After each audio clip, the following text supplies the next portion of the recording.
രാവിലെ തന്നെ voice over കൊടുക്കണം എന്നൊക്കെ വിചാരിച്ചിട്ട് എടുത്തിട്ടുണ്ടായിരുന്ന ഒരു വീഡിയോ ആയിരുന്നു ഇത്. പക്ഷേ സാഹചര്യങ്ങളുടെ സമ്മർദ്ദം മൂലം ഞാൻ വിചാരിക്കുന്ന സമയത്തൊന്നും ഇത് അപ്ലോഡ് ചെയ്യാൻ പറ്റുന്നില്ല. പക്ഷേ ഇത് ഇന്ന് മോർണിംഗ് തന്നെ എടുത്ത വീഡിയോ ആണ്, അതായത് ഇന്ന് 26. പക്ഷേ ഞാനിത് അപ്ലോഡ് ചെയ്യുന്നത് എന്നാണ് റേഞ്ചിൻ്റെ ഇഷ്യൂ കൊണ്ടൊക്കെ വരുന്നപ്പോഴാണ് ഒരറിവില്ല. ഇന്ന് രാവിലെ ഇന്നലത്തെ പോലെയുള്ള സണ്ണ് വന്നിട്ടില്ലായിരുന്നു. സണ്ണ് ഇച്ചിരി ലേറ്റായി. സണ്ണിനേക്കാൾ മുന്നേ ഞാൻ എഴുന്നേറ്റിട്ടുണ്ടായിരുന്നു. അപ്പം സണ്ണ് വന്നില്ല എന്ന് നിങ്ങളോട് പറയാൻ വേണ്ടിയിട്ട് എനിക്ക് കാണിക്കുന്നില്ല. അപ്പം അതിന് വേണ്ടിയിട്ട് എടുത്തിട്ടുണ്ടായിരുന്ന ക്ലിപ്സൊക്കെ ആയിരുന്നു അത് കഴിഞ്ഞിട്ട് നമുക്ക് ഇന്ന് രാവിലെ നമുക്ക് ക്ലാസ്സിൽ പോകേണ്ടതുണ്ട്.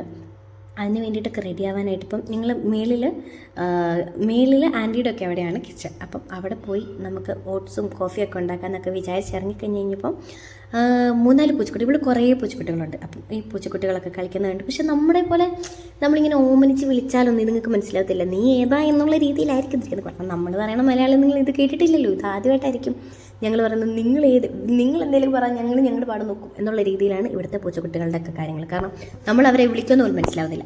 അതുപോലെ തന്നെ ഇവിടെ ഉള്ളതാണ് സ്വീറ്റി, അതാണ് ഇവിടുത്തെ പട്ടിക്കുട്ടി. നമ്മൾക്ക് വിചാരിക്കും നമ്മൾ ഇപ്പോൾ വന്ന് ആക്രമിക്കുന്ന പക്ഷെ അങ്ങനെ ഒന്നല്ല കേട്ടോ, ഒരു ഭയങ്കര ഫ്രണ്ട്ലിയാണ്. അങ്ങനെ ഉണ്ടാക്കിയിട്ടുണ്ടായിരുന്നു. ഒരു സൈഡിൽ ഓട്സ് ഉണ്ടാക്കി, ഞങ്ങളങ്ങനെ വേറൊരു സൈഡിൽ കോഫിയുടെ പരിപാടികളൊക്കെ ചെയ്തു. അങ്ങനെ രാവിലെ കോഫിയും ഓട്സും ഒക്കെ ഉണ്ടാക്കിയിട്ടുണ്ടായിരുന്നു. പിന്നെ നമുക്ക് നമ്മുടെ കയ്യിൽ ബ്രെഡ് ജാമൊക്കെ ആയിട്ട് അത് കഴിച്ചു.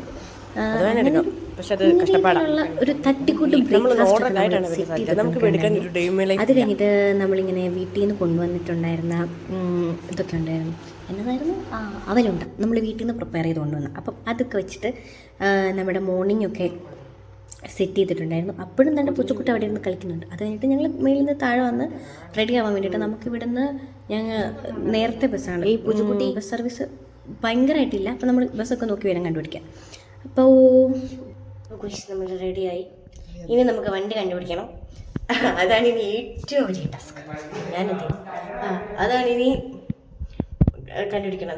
നമുക്കിപ്പോൾ ഇവിടെ നിന്ന് അങ്ങോട്ട് മാഗടി റൂട്ടിൽ പോകണം. അപ്പം ഇവിടുന്ന് നമ്മൾ ഏതെങ്കിലും അല്ല, ഇവിടുന്ന് 3 ദിവസം അങ്ങോട്ട് പോകുന്നതെന്ന് പറഞ്ഞു. അപ്പം നമുക്ക് ബസ് കണ്ടുപിടിച്ചിട്ട് ടാറ്റ പോകാം. അപ്പോൾ ബൈ.